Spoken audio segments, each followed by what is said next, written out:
Afin de ne rien perdre dans l'eau que nous récupérons, nous avons donc dérivé le trop-plein de la citerne vers le bassin. Celui-ci, avec l'évaporation due au soleil, se vide doucement de son contenu et donc, chaque fois qu'une petite averse vient faire déborder la cuve, la dérivation va donc servir à compléter l'eau du bassin. Voilà. Un petit tour donc dans la serre. Nous avons 30 degrés. Il y a du soleil, il était temps. Nos semis du 16 février, nos semis de tomates, nous avons mis 3 sortes de tomates. Nous avons également semé de l'aubergine, du poivron, du pois chiche. Alors, les petites salades qui commencent à sortir. Voilà, en principe, on devrait les voir. Voilà. Les poireaux qui sont eux également bien sortis. Tout ça également semé le 16 février.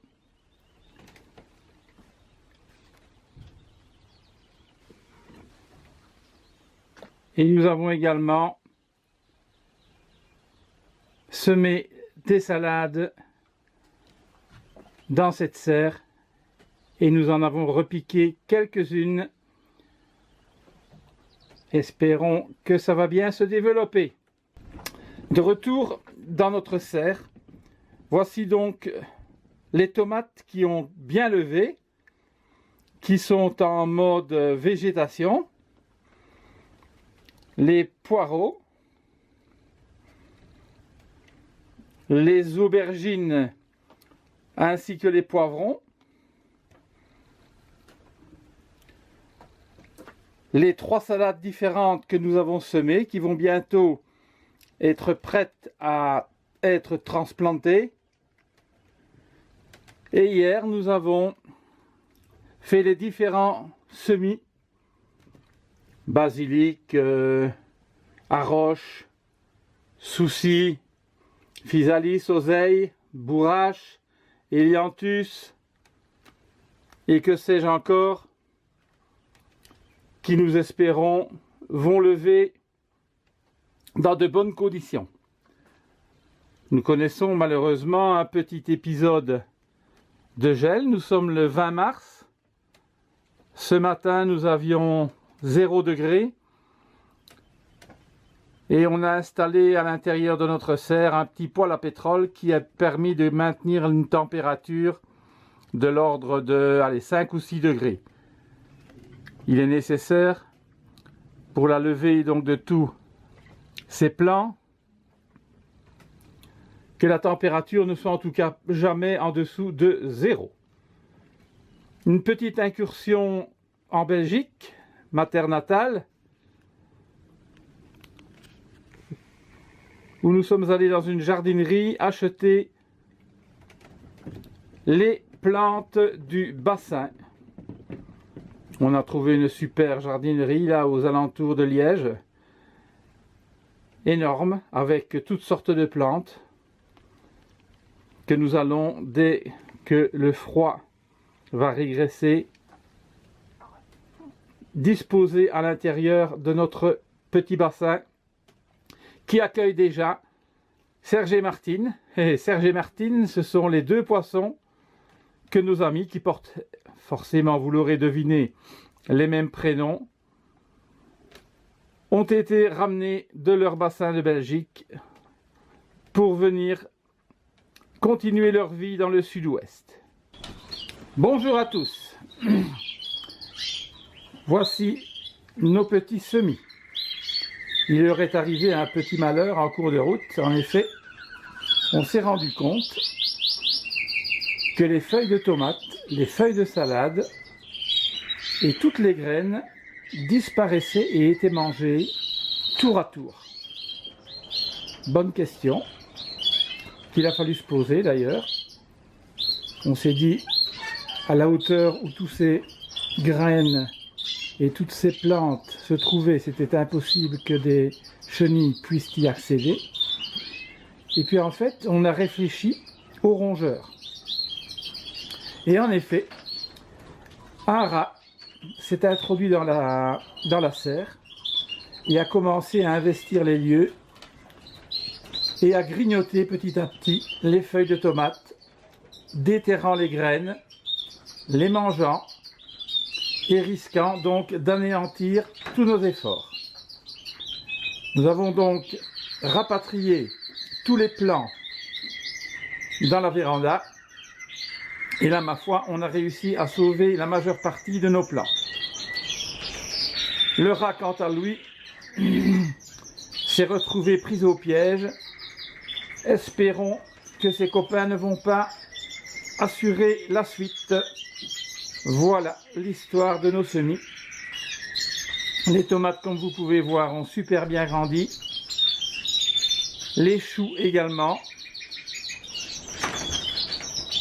Les poivrons, les aubergines. Tout ça se porte bien.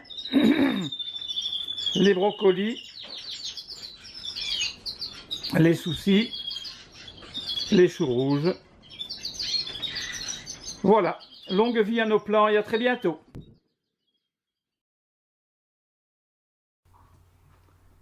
Les abeilles de notre voisin viennent d'investir notre petite mare. Elles sont partout. Malheureusement, sans doute qu'elles cherchent à s'abreuver, mais en s'abreuvant, elles viennent, certaines en tout cas, mourir dans l'étang. Bon, nous espérons que ça ne va pas perturber les ruches, mais en tout cas, ça fait extrêmement plaisir de voir que la biodiversité autour de chez nous est assurée.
« 13 avril 2018, nous venons de découvrir une butte de culture et avons déposé les pommes de terre.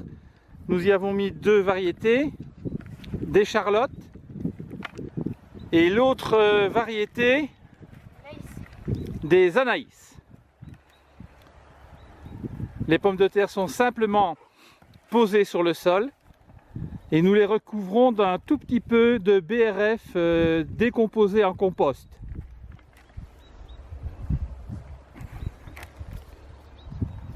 Le temps a l'air d'un petit peu s'améliorer car nous venons de passer l'hiver sous la pluie et sous le froid. Voilà une autre butte où nous avons planté des fèves.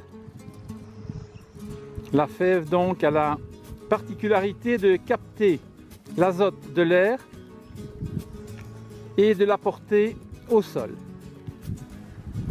Nous y avons également planté quelques salades, mais malheureusement on a beaucoup de mal à les conserver. Elles sont systématiquement mangées par les limaces. Hier on a essayé d'y déposer des branchages de genévrier. Donc c'est un arbuste très épineux, mais je constate ce matin que bon, c'est pas la gloire. À mon avis, on en a emprisonné quelques-unes dans les fèves. Voilà, donc les patates sont recouvertes par ce terreau et on va procéder maintenant à remettre le foin sur la butte de culture, simplement.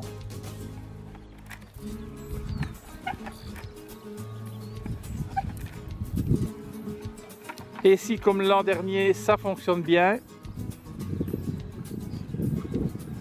on aura des belles patates.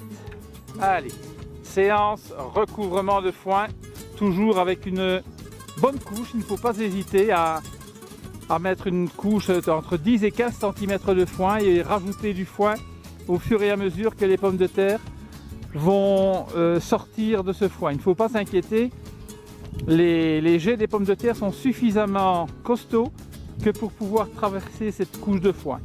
L'an dernier, on avait un peu peur, mais en fait, il ne faut rien craindre. 15 à 20 cm de paillage par-dessus les pommes de terre permettent à ces dernières de pousser quand même très très correctement.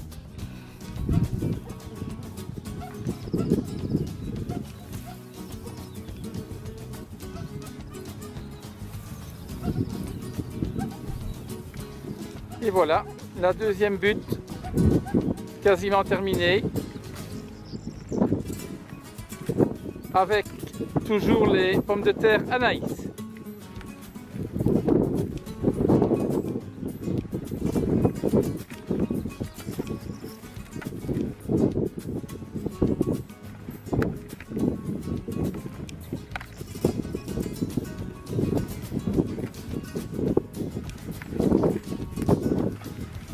Rappelons donc que tous ces vers de terre qui font partie de la vie du sol contribuent à améliorer la qualité de celui-ci. Par leurs nombreuses galeries, ils travaillent la terre, ils y déposent leurs déjections et contribuent donc à nourrir le sol pour permettre à celui-ci de ne plus jamais être travaillé par les mains humaines.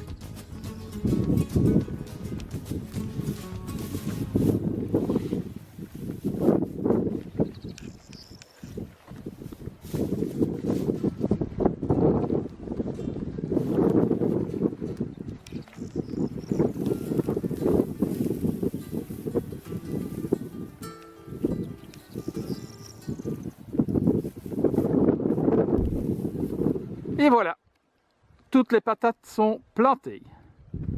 Alors le signal de plantation des pommes de terre, semble-t-il, c'est la floraison du lilas. Le lilas commence à fleurir, les pommes de terre sont prêtes à planter. C'est fait.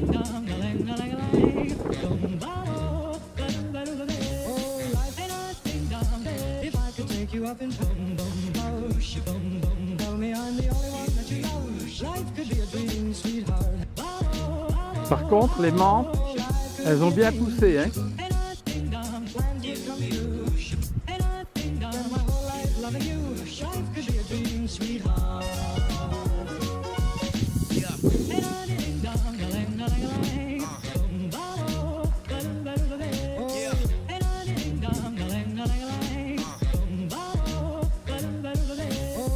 La mélisse a bien démarré aussi. On va pouvoir faire des tisanes.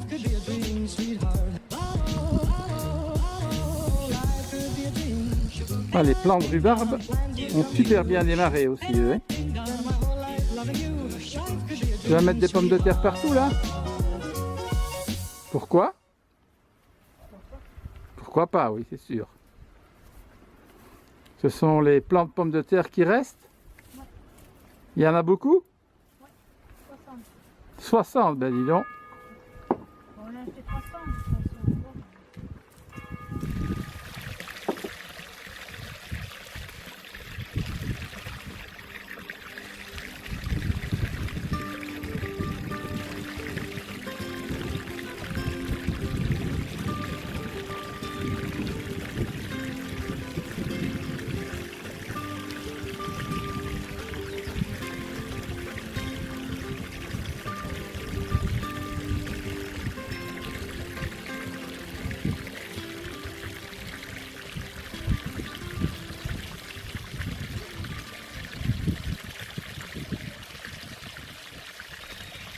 Bonjour tout le monde. Allez, nous sommes le 4 mai 2018. On va voir l'évolution de notre jardin. On commence par la rocaille qui se porte pas mal.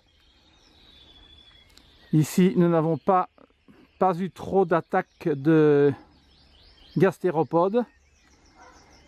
Ça n'est pas comme dans nos salades. Il n'y a pas eu moyen de les éradiquer. Là, ici, nous avons une petite planche avec les oignons, à l'intérieur de laquelle, par contre, les salades que nous avons plantées ont l'air de résister aux attaques de prédateurs. Malgré tout, on a mis quelques bouteilles, comme vous pouvez voir, là, à l'intérieur desquelles se trouvent les salades, pour être sûr quand même de temps en temps de pouvoir en manger, quoi. Hein. Bon, alors, la pyramide de fraises. Là, par contre, ça va hyper bien. C'est gavé de fleurs.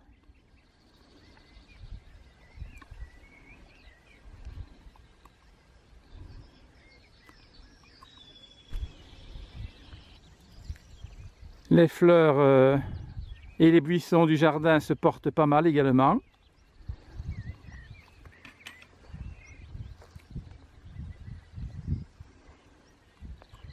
Allez, en route vers le bassin. Nous avons acheté quelques poissons rouges, anides et planté quelques plantes aquatiques qui aussi ont l'air de se porter correctement. Les buissons plantés tout autour du bassin vont bien.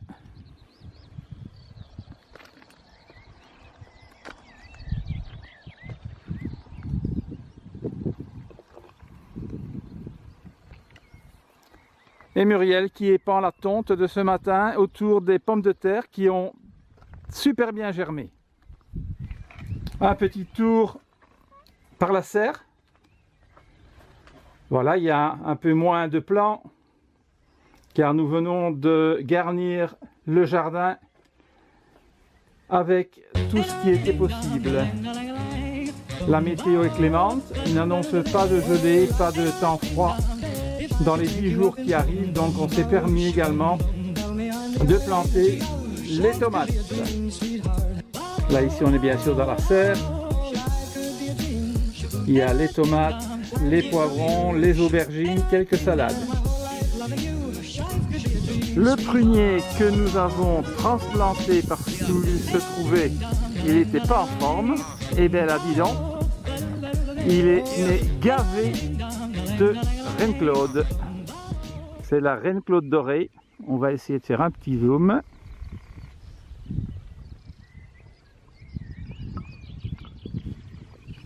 Voilà.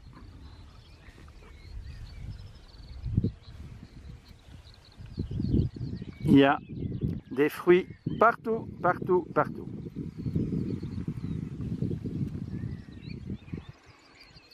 Une planche de patates.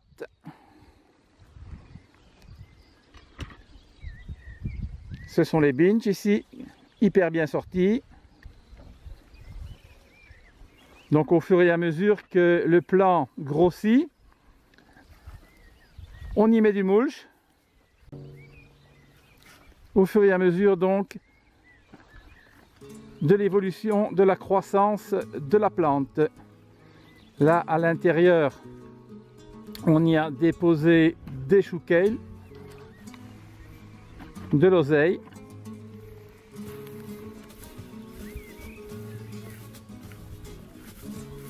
et voilà.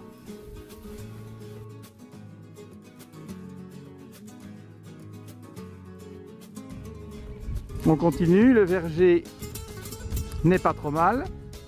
On a bien entendu, comme l'an dernier, eu une attaque assez conséquente de chenilles qu'il a malheureusement fallu absolument traiter avec des hormones pour voilà, essayer de s'en débarrasser. Sinon les arbres sont vraiment en péril.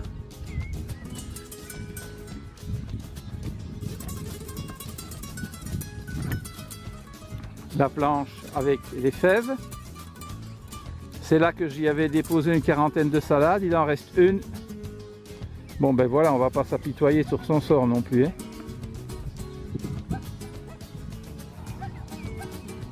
les petits fruits rouges, les framboises, les groseilles, les mûres. Tout ça a super bien repris. Nous avons également intercalé un peu de vigne.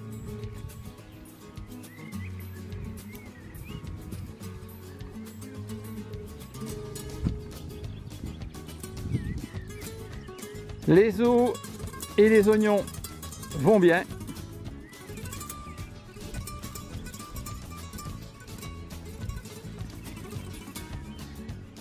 Là ici, les râtes sont bien sorties, bien moulchées également. Une petite salade épinards à roche qui a levé spontanément.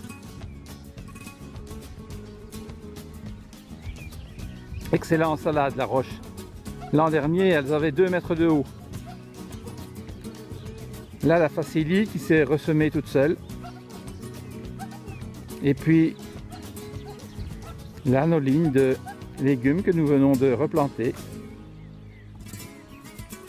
De la tomate, du basilic, des côtes de blette, des choux kale, des poivrons.